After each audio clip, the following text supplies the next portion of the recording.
Astagfirullah. Halo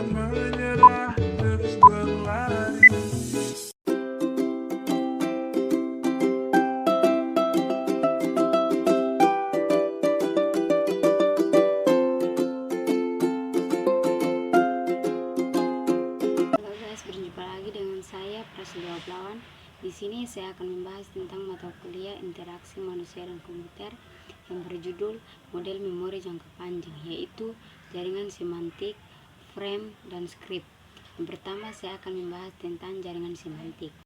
Jaringan semantik merupakan penggambaran grafik dari pengetahuan yang melibatkan hubungan antara objek-objek dipresentasikan sebagai simpul atau not pada suatu grafik berbentuk lingkaran, dan hubungan antara objek-objek dan faktor deskriptif dinyatakan oleh garis penghubung atau link, garis lingkung, arch atau berlayar.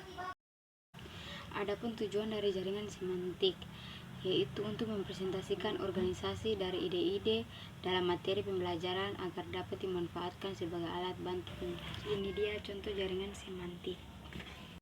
Yang kedua adalah frame. Frame adalah bingkai, kerangka, dan seterusnya.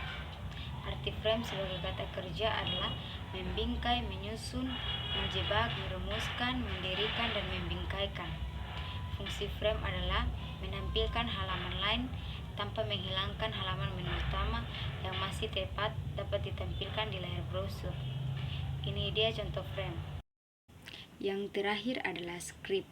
Script adalah skema representasi pengetahuan yang menggambarkan urutan-urutan kejadian atau sequence of event.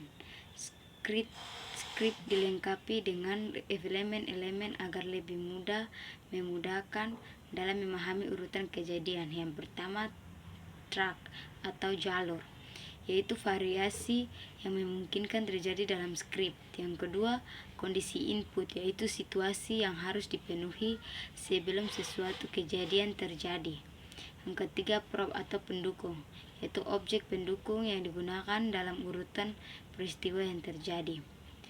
Yang keempat adalah role atau peran, orang-orang yang terlibat dalam suatu peran.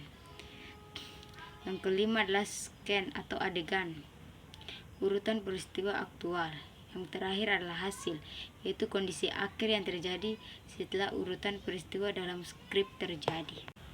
Ada juga manfaat utama penggunaan skrip adalah untuk mengotomatiskan proses analisis data. Dengan begitu, Anda tidak perlu lagi melakukan pekerjaan secara manual dan berulang-ulang. Selain itu juga, melakukan proses secara otomatis menggunakan skrip juga akan menyederhanakan proses tersebut sehingga Anda dapat menghemat lebih banyak waktu. Ini dia contoh skrip berbelanja makanan di restoran.